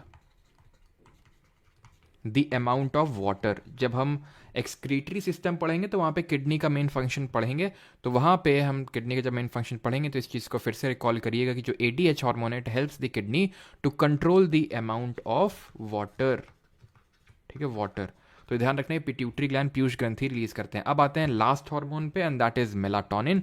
melatonin को रिलीज करता है कौन? Pineal gland. जिस पीनियल ग्लैंड जो है ये पी साइज का, दैट इज मटर का जो दाना होता है, मटर का जो दाना होता है उसके साइज का होता है ये ग्लैंड। यहाँ पे अगर आप ध्यान से देख पा रहे होंगे तो ये छुटकू सा है, ये आपका हाइपोथैलेमस जो रीजन है ना, हाइपोथैलेमस, हाइपोथैलेमस तो पिट्यूटरी ग्लैंड, जो पिट्यूटरी ग्लैंड है वो हाइपोथैलेमस रीजन में आता है। ये पीनियल ग्लैंड बहुत छोटा सा होता है, मटर के दाने का शेप का। तो पीनियल ग्लैंड यहाँ पे लोकेटेड है और ये मेलाटोनिन को रिलीज करता है। मेलाटोनिन जो है हमारा स्लीप साइकिल को रेगुलेट करने का काम करता है। मेलाटोनिन ही स्लीप साइकिल को रेगुलेट करता है। ये ब्रेन में आपका लोकेटेड होता है, ठीक है। अब आ जाते हैं अपने, ये तो हमारे वैसे सब हार्मोन हो गए। अब आ जाते हैं सेक्स हार्मोन्स पे। तो सेक्स हार्मोन मेल में होता है टेस्टोस्टेरोन, जिसको कि हमारे जो टेस्टिकल्स होते हैं वो रिलीज करते हैं। जो टेस्टिकल्स होते हैं ये भी हमारे मिक्स्ड ग्लैंड्स में ही आते हैं, एंजाइम भी रिलीज करते हैं ये। फीमेल्स में जो होते हैं हमारे, ये ओवम जो रिलीज करता है एस्ट्रोजन एंड प्रोजेस्टेरॉन। ये जब हम रिप्रोडक्टिव सिस्टम पढ़ेंगे तो वहाँ पे भी हम इसके बारे में थोड़ा विस्तार से चर्चा करेंगे। टेस्टोस्टेरॉन, जिसकी वजह से आवाज़ भारी होती है लड़कों की, ठीक है, बियर्ड आती है, ठीक है, बाल आते हैं। फीमेल्स में वही जो फीमेल में जो कैरेक्टरिस्टिक होती हैं, आवाज़ जो शिल होती है। अच्छा जल्दी से बताओ, जो आपकी एम्पलीट्यूड होता है, फिजिक्स में हमने पढ़ा था, एम्पलीट्यूड किसकी वॉइस किसकी ज़्यादा होता है, मेल और फीमेल। एंड फ्रीक्वेंसी किसका ज़्यादा होता है, किसकी वॉइस का ज़्यादा होता है, मेल और फीमेल। देखते हैं आप लोगों ने फिजिक्स कितना रिवाइज किया है। ये हम लोगों ने साउंड वाले चैप्टर में पढ़ा था, अगर आपको याद आ रहा हो। तो एम्पलीट्यूड 20 रुपये भेजे शिवम ने। शिवम जी आपकी फरमाइश कुछ बताइए, पूरी करें फिर। एम्पलीट्यूड की अगर बात करें तो ये मेल्स में ज़्यादा होता है। एंड फ्रीक्वेंसी की अगर बात करें किस में ज़्यादा होती है, ये फीमेल्स में ज़्यादा होती है, ठीक है, फीमेल्स। नंबर ऑफ वाइब्रेशंस पर सेकंड को बोलते हैं frequency, with the SI unit क्या होती है, एम्पलीट्यूड। ये चीज़ होता है, एम्पलीट्यूड डिटरमाइन करता है लाउडनेस ऑफ द साउंड, ठीक है। एंड जो फ्रीक्वेंसी होती है ये डिटरमाइन करती है pitch of the sound. Frequency की यूनिट होती है सेकंड इनवर्स और hertz. Now the last topic for the day is this. सही है सभी का, अमित, सिंपा, प्रिया, फन वेंडर, फन वेंडर, सवंत, आरती, पिंकी, सबका सही है, साहिल। चलिए अब आते हैं प्लांट मूवमेंट पे। तो भाई हमने देखा ह्यूमंस का मूवमेंट, भाई सेरिबेलम रिस्पॉन्सिबल होता है इसके लिए। प्लांट मूवमेंट में भाई दो तरह के मूवमेंट होते हैं। एक वो मूवमेंट जो नॉट ग्रोथ, बस 5 मिनट का टॉपिक है, मुश्किल से 5 मिनट, ठीक है। प्लांट मूवमेंट वो मूवमेंट होते हैं जो एक तो जो नॉट ग्रोथ रिलेटेड होंगे, यानी कि उनका ग्रोथ से कोई लेना देना नहीं होगा, उनको नास्तिक मूवमेंट बोलेंगे। यानी कि ये नास्तिक हैं, ऐसे याद कर लो, नास्तिक लोग, ग्रोथ से उनका कोई लेना देना नहीं होता, भगवान पे विश्वास ही नहीं रखते नास्तिक। एग्जाम्पल है thigmonastic movement. It is a movement in response to touch. छुई मुई का पेड़ देखा है तुमने, हो सकता है यूज़ भी किया हो। छुओगे मुरझा जाएंगी पत्तियाँ, क्या उससे उसकी ग्रोथ हो गई, क्या नहीं हुई। मूवमेंट हुआ क्या, हाँ हुआ। तो क्योंकि मूवमेंट हुआ तो मूवमेंट तो हुआ, ठीक है, मूवमेंट। क्योंकि ग्रोथ नहीं हुई तो नास्तिक मूवमेंट। और ऐसा जो मूवमेंट होता है जो टच की वजह से हो, उसको थिग्मोनास्टिक मूवमेंट बोलते हैं, ध्यान रखना। अब आते हैं वो मूवमेंट जिससे कि ग्रोथ होती है, that is growth related movement, tropic movement बोलते हैं। 3 वजह से ग्रोथ हो सकती है। फोटोट्रॉफिक, यानी कि लाइट की वजह से, growth in response to light. Gravity की वजह से, ठीक है, तो जियोट्रॉपिक मूवमेंट। और अगर केमिकल्स की वजह से हो रही है तो उसको कीमोट्रॉपिक बोलेंगे। अब जो मूवमेंट है सर एंड मैम, वो या तो उस पर्टिकुलर, जैसे लाइट की वजह से हो रहा, ग्रेविटी की वजह से हो रहा, केमिकल की वजह से हो रहा, और एक और होता है आपका हाइड्रोट्रोपिज्म, पानी की वजह से, ठीक है, हाइड्रोटॉपिक मूवमेंट, पानी की वजह से। तो अगर लाइट की तरफ हो रहा है तो पॉजिटिव फोटोट्रॉपिक बोलेंगे, उसके अगेंस्ट हो रहा नेगेटिव। इसमें भी पॉजिटिव नेगेटिव, इसमें भी पॉजिटिव नेगेटिव, इसमें भी पॉजिटिव नेगेटिव। तो अब समझते हैं एक करके, ठीक है। हाइड्रोट्रॉपिज्म और कीटोट्रॉपिज्म यहाँ पे लिखा हुआ है। चलिए सबसे पहले हाइड्रोट्रॉपिज्म समझते हैं सर। तो हाइड्रोट्रॉपिज्म का मतलब है रिस्पॉन्स टू वाटर। पानी कहाँ होता है सर, नीचे होता है।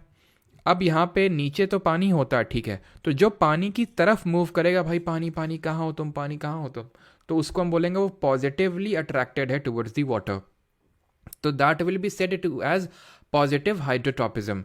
और जो उसके अगेंस्ट जाएगा कि चले जाओ मेरी नज़रों के सामने से, तो उसको हम बोलेंगे नेगेटिव हाइड्रोट्रॉपिज्म। जैसे कि यहाँ पे रूट्स की बात करें तो रूट्स तो चाहती हैं कि वो जितना जल्दी से जल्दी पानी के पास पहुँचे। तो ये देखो, अगर पानी नीचे था तो नीचे जा रही थी, पानी उधर गया तो पानी उधर भाग रही हैं। ये मूवमेंट करती हैं वाटर के रिस्पॉन्स में, वो पानी की तरफ जाना चाहती हैं।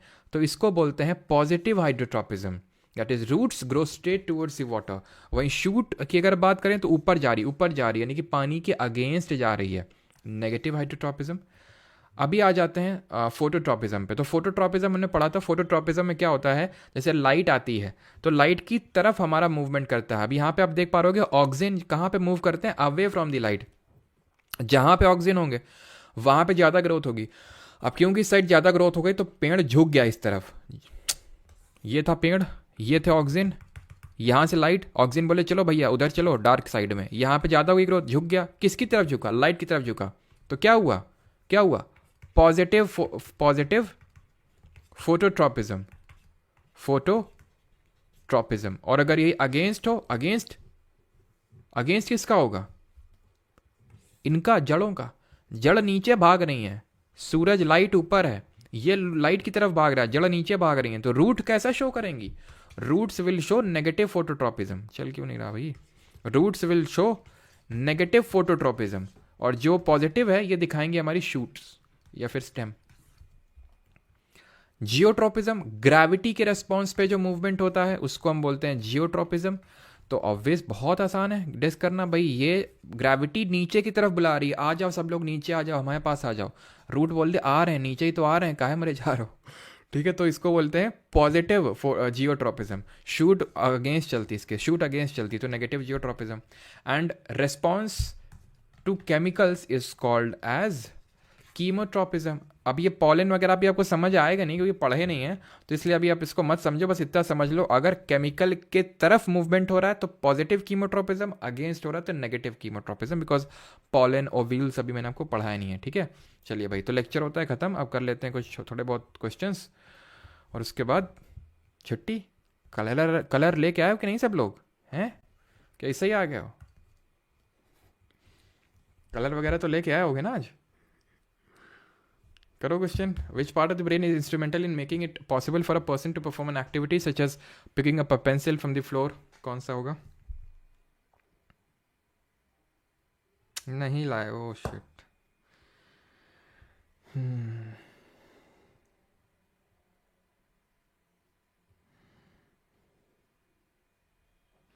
डली तो हैं शिवम जी आईआरएस की सारी ऑडियो। मंडे ऑफ है ना सर, हाँ मंडे तो ऑफ रहेगा, बाकी करना है तो कर सकते हो अगर बोलो तो। करंट अफेयर्स 6 मंथ्स का इनेबल कर दो। अच्छा देखते हैं।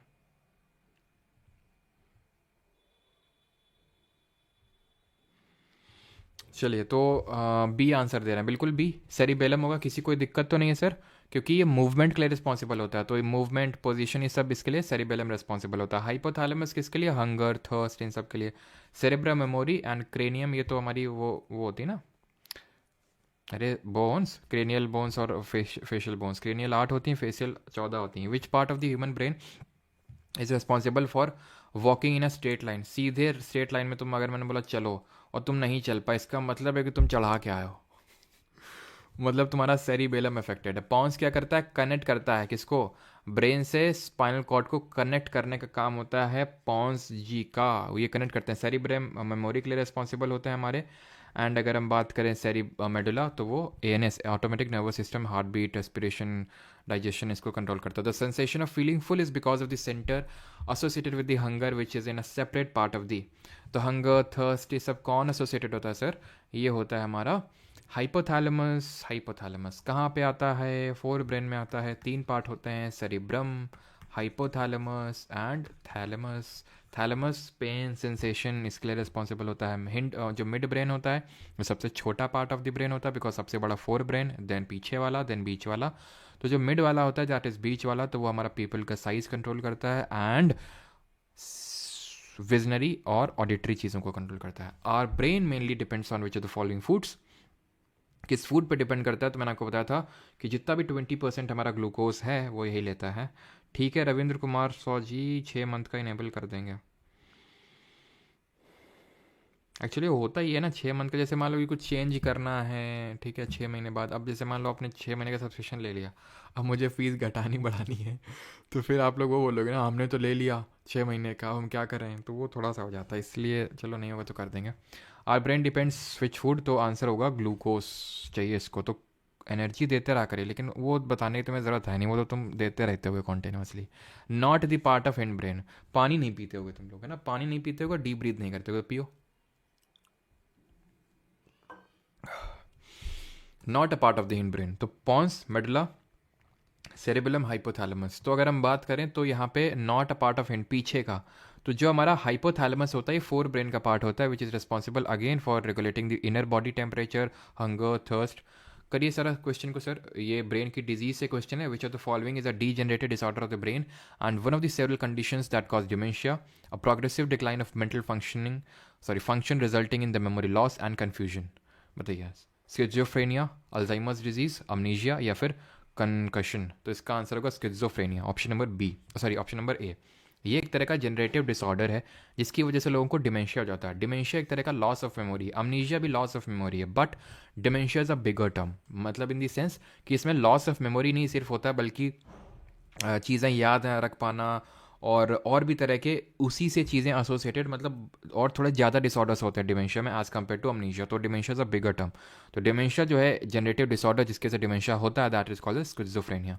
क्वेश्चन नंबर, और इसको पता है डुअल पर्सनैलिटी, सॉरी मैं क्या बोल रहा हूँ, ये अल्जाइमर डिजीज़ होता है आपका, ठीक है, अल्जाइमर डिजीज़ होता है। स्किज़ोफ्रेनिया जो होता है इसको हम डुअल पर्सनैलिटी डिसऑर्डर बोलते हैं, ठीक है। डुअल पर्सनैलिटी का मतलब ये होता है, डुअल पर्सनालिटी डिसऑर्डर का मतलब ये होता है कि भाई आपने पता नहीं देखा है कि नहीं देखा है, कुछ लोग होते हैं जैसे चलो मैं आपको एग्जांपल, जैसे कुछ लोग होते हैं कि कभी एकदम से कुछ रिएक्ट करेंगे, बहुत खुश होंगे, कभी एकदम से दुखी हो जाएंगे, कभी बहुत खुश, कभी एकदम, मान लो तुम्हारे साथ अपरिचित मूवी देखी तुम लोगों ने, अपरिचित, उसको बंदे को स्किज़ोफ्रेनिया था उस मूवी में, कि मतलब एकदम से खुश एकदम से दुखी, उसको बोलते हैं, ठीक है। अल्जाइमर डिसीज का सही आंसर होगा ऑप्शन नंबर बी। अगला question, identify the type of cell that is long and branched. कौन सी जो कोशिका होती है वो लंबी होती है और उसमें शाखाएं निकली होती हैं। तो अभी हमने देखा था ट्री से किसको कंपेयर किया था, हमने कंपेयर किया था नर्व सेल को, ऑप्शन नंबर है। ग्लैल सेल्स भी होती है, न्यूरॉन इनको बोलते हैं। न्यूरॉन में क्या होता है, ये डेंड्राइट होती है, देन सेल बॉडी, साइटॉन होती है, न्यूक्लियस होता है, एक्सन होता है, एक्सन में माइलिन शीथ होती है, यहाँ पे क्या होते हैं, नोड ऑफ रैनवियर होते हैं, ठीक है, एंड श्वान सेल्स होती हैं जिसकी वजह से ये बनता है आपका, एंड देन यहाँ पे होता है हमारा एक्सन टर्मिनल, सॉलिड। चलिए आगे बढ़ते हैं सर। अच्छा बताइए, आरबीसीज कहाँ पे बनती हैं, कहाँ ख़त्म होती हैं, एंड आरबीसीज का टाइम पीरियड कितना होता है, आरबीसीज का शेप क्या होता है। बैच में let's make it easy, current affairs magazine included नहीं है, बैच वालों को अलग से डिस्काउंट है, एसएससी कोड का यूज़ करेंगे वो लोग करंट अफेयर बैच में, तो उनके लिए अलग से डिस्काउंट है। आधा सिर दुखता दो इसमें सुरभि, किस में भाई, जेके रॉलिंग, उसको माइग्रेन बोलते हैं। बिल्कुल सही, स्प्लीन, बिल्कुल सभी लोग को इसका आंसर करो। तो ये बनता बोन मैरो में, खत्म स्प्लीन, जिसको स्प्लीहा बोलते हैं, स्प्लीन में क्योंकि खत्म होता है इसीलिए इसको ग्रेव यार्ड ऑफ आरबीसी के नाम से जानते हैं।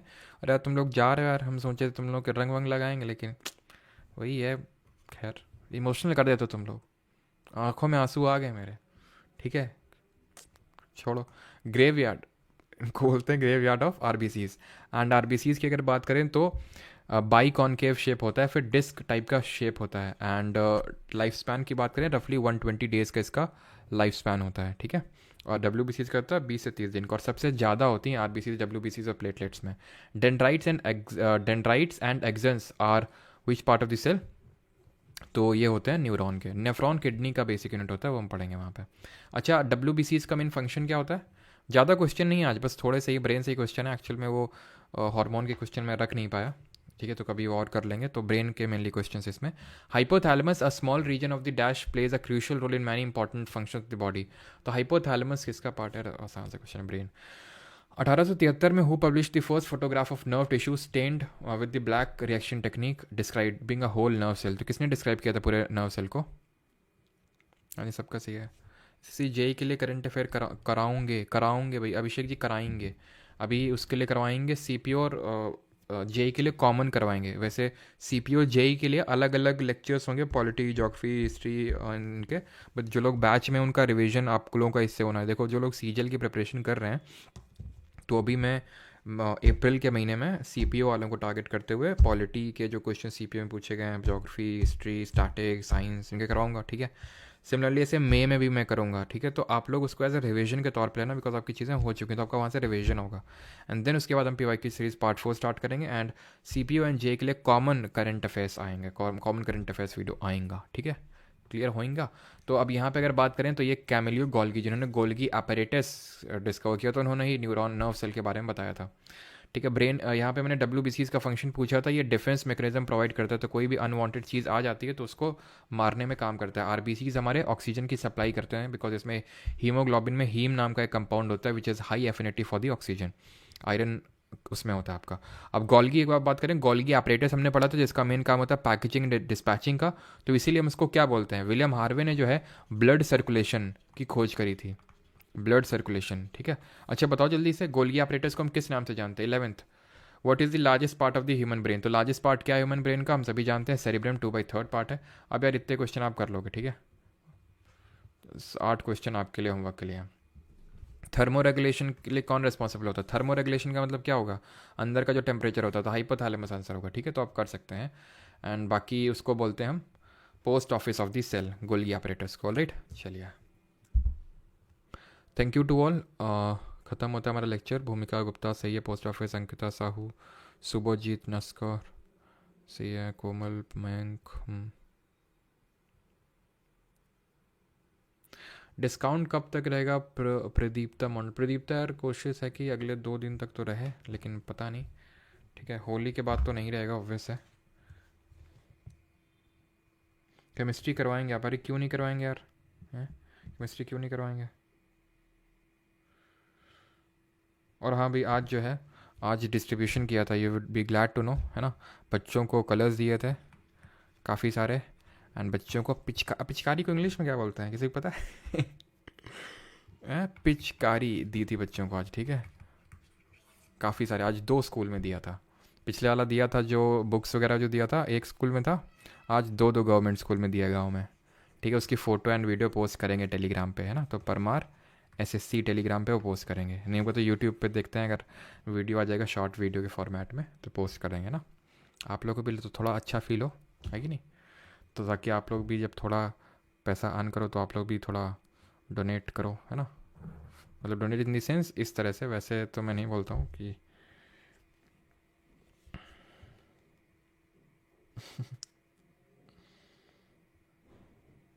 वाटर गन बोलते हैं। आए हाय, गन के शेप में ही थी वो पिचकारी, एकदम गन के शेप में। जब डालूंगा ना तो देखना, गन के शेप में ही थी वो एकदम, सच में वाटर गन थी वो। सर भांग पियोगे? क्यों नहीं बेटा, हिटलर के दामाद। पहले आओ, तुमको हैं चप्पल चप्पल तुमको मारेंगे, और उसके बाद तुमको भांग पिलाएंगे। भांग पी के कौन सा पार्ट डिस्टर्ब होगा जरा बताओ ब्रेन का, भांग पी के?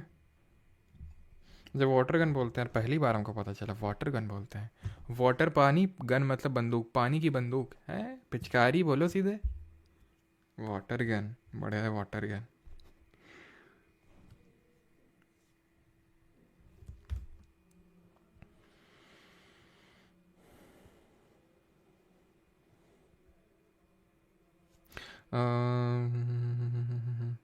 कोलैप्स अर्थक्वेक क्या होते हैं सर? एक मॉक में आया था, कोलैप्स अर्थक्वेक होते हैं जैसे माइनिंग वगैरह होती है ना, माइनिंग वगैरह या फिर करते वक्त, तो अंडरग्राउंड माइंस में जब छोटा सा एक अर्थक्वेक आता है, क्योंकि ब्लास्टिंग किया था। मैंने आपको 2 तरह के अर्थक्वेक पढ़ाए थे, natural and artificial, that is man made. तो मैन मेड या फिर एंथ्रोपोजेनिक। एंथ्रोपोजेनिक का मतलब होता है मैन मेड, ठीक है, एंथ्रोपोजेनिक। तो भाई जब ये विस्फोट हुआ तो अंदर की जो चीज़ ढह गई उसको बोलते हैं कोलैप्स, उसकी वजह से जो कर गया। अब मॉक में तो यार कुछ भी पूछते हैं तो ज़्यादा लोड मत लिया करो, ठीक है। जितना हम करवा रहे हैं उतना आप करते रहो बढ़िया से ना। हैप्पी बर्थडे, अच्छा रुक जाओ बेटा। सर गल दो रंग लगाना है, अच्छा। हंसदे चेहरिंदे का मतलब ये नहीं होता कि कोनो तकलीफ नहीं होती, कुछ ऐसा है ना, तो बस। पौवा पियोगे सर? हाँ, सबकी अलग अलग डिमांड आ रही, पिलाएंगे तुमको, मिलो तो एक बार तुम। कल रेलवे का PYQ होगा, कल रेलवे का PYQ क्यों होगा भाई? कल संडे है, हैं? हमको भी किसी के रंग लगाना है।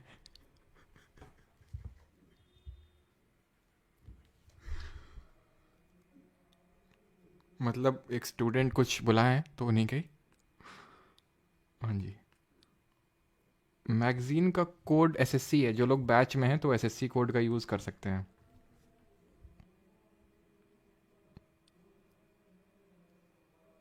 हमारी पिचकारी कहाँ है? वो तुम्हारे पास है।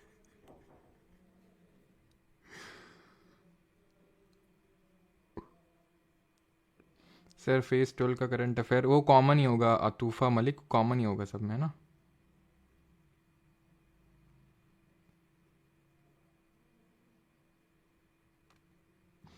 किसको सर बताया? तो कुछ स्टूडेंट आएंगे कल, बोल रहे थे सर हमने आपको पहचान लिया आपकी वॉइस से। अभी गए थे एक जगह पे।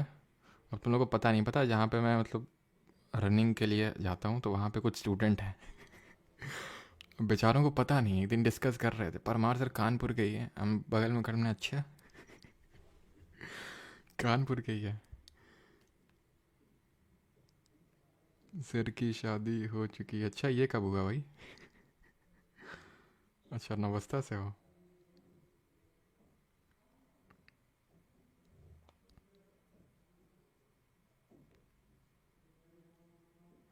सर जे हाँ जे की क्लास भी होगी जूनियर इंजीनियर की। सर थोड़ा बात कर लिया करो यार। अच्छा तो ये बात ही कर रहे हैं।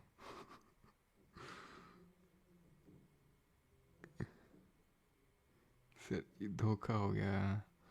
सर प्लीज़ एक टेस्ट सीरीज़, और कल टेस्ट भी होगा ठीक है। कल जो ऑल इंडिया मॉक टेस्ट होता है तो 6 नंबर का आई थिंक होगा, तो कल वो होगा ठीक है। All India mock test 6 Parmar academy app live section में, वो फ्री रहता है सभी के लिए। और जो ये डिस्ट्रीब्यूशन होता है पिचकारी यानी वाटर गन या फिर जो भी होता है संडे को, वो उसी का ही पार्ट होता है। तो हर टेस्ट का 2,000 रुपये मैं अलग से साइड रख लेता हूँ, जो आप लोगों को पहले मैंने वो एक अवार्ड के तौर पे बोला था, तो आप भी लोगों ने बोला था ठीक है सर दे दिया करो, है ना, इस तरह से तो वो ज़्यादा बेनिफिट करेगा।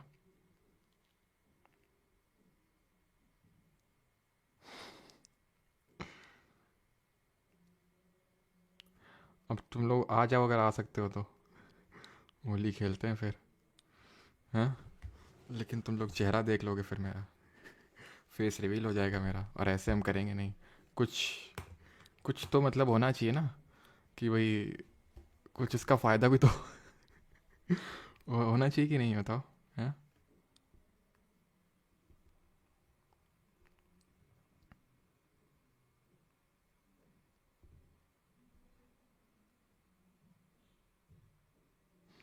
हाँ सिलेक्शन के बाद तो सबको भी होता है, जो लोग सिलेक्शन ले चुके हैं वे उनको तो फेस रिवील किया गया है। वो आप उनसे पूछ सकते हो अगर आपके कोई कांटेक्ट में हो तो। चलो भाई थैंक यू सभी को, अरे मजाक कर रहा था भाई। हम्म, कल दबा के सोएंगे एकदम। हमारे कानपुर रियल लैंग्वेज में बोले तो कल लपक के सोएंगे एकदम। लपक कपक के नहीं यार, कल थोड़ा काम है ठीक है। चलो तो थैंक यू सभी को, मिलते हैं ट्यूसडे को अभी ठीक है। ट्यूसडे को मिलेंगे, मंडे कल तो संडे है, और ट्यूसडे आज क्लास इसलिए थे बिकॉज मंडे को क्लास हुई नहीं थी, एंड मंडे को होली है, तो हैप्पी होली सभी को। होली ठीक है। अब शायरी वारी आती नहीं, मन तो करता है अंदर से बोलने को लेकिन आती नहीं है, फिर ऐसा डर लगता है कि कहीं बीच में अगर एकदम वो कर गया तो फिर बेइज्जती अलग से हो जाएगी, इसीलिए शायरी हम मारते नहीं ज़्यादा ठीक है। तो हैप्पी होली बस आपके लिए, है ना। Thank you.